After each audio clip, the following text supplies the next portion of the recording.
আজকে আপনাদেরকে কিছু মানুষের দক্ষতা দেখাবো, যেসব দক্ষতাগুলো দেখলে মনে হবে মেশিনও মাঝে মধ্যে মানুষের কাছে হার মানে। এখানে দেখুন একটি মেয়ে প্লাস্টিকের ফিতা দিয়ে চাটাই বা কিছু একটা বুনছে, কিন্তু তার গতি দেখেন মেশিনকেও হার মানাবে। এখানে আবার দেখুন কিছু মানুষ আপেল পাড়ছে। আপেল পাড়ার পদ্ধতিগুলো দেখলে মনে হবে মেশিনের মাধ্যমে পুরো গাছ থেকে আপেলগুলো ঝরিয়ে ফেলা হয়েছে, বেশ চমৎকার। তারপরে এখানে দেখেন একটা লোক বসে বসে থালা বাটি ধুচ্ছে, কিন্তু একটা পানির চক্রের মধ্যে থালা বাটিগুলো ফেলে দেওয়ার সাথে সাথেই থালা বাটিগুলো হারিয়ে যাচ্ছে কোথায় জানো। একটু পরে আপনাদেরকে দেখাবো এই থালা বাটিগুলো সে কোথা থেকে সংগ্রহ করে।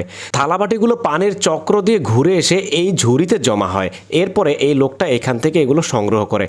কি চমৎকার বুদ্ধি। তারপরে দেখেন এই লোকটা একাই 100 জনের কাজ করে ফেলতেছে কয়েক মুহূর্তের ভিতরে। এই আধুনিক মেশিনের সাহায্যে দেখেন ধান গাছ লাগাচ্ছে একসাথে অনেক। তারপরে দেখেন এই লোকটা মাছ ধরতে বসছে, কিন্তু খাবার নেই মাছের।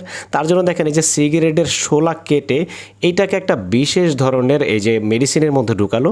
এই মেডিসিনটা মূলত মাছকে আকৃষ্ট করে নিয়ে আসে। দেখেন এইটা দিয়ে একটা মাছ ধরে ফেললো, মাছকে বোকা বানানোর মতো বুদ্ধি আর কি, বেশ চমৎকারভাবে একটা মাছ ধরলো। তারপর দেখেন এই লোকটা দেখেন সুপার গ্লু দিয়ে টুথপিক লাগাবে, মানে নিজেকে একটু ব্যতিক্রমভাবে উপস্থাপন করার জন্য দেখেন সারা গায়ে টুথপিক লাগিয়েছে এবং লাল রঙের সাইন পেন দিয়ে আর্ট করে নিয়েছে, যেন মনে হয় রক্তের মতো। দর্শক, ভিডিও ক্লিপসগুলো ভালো লাগলে লাইক কমেন্ট শেয়ার করে দিবেন ভিডিওটা, এবং পরবর্তী ভিডিও দেখার আমন্ত্রণ জানিয়ে আজকে বিদায় নিচ্ছি। সবাই ভালো থাকুন, ধন্যবাদ।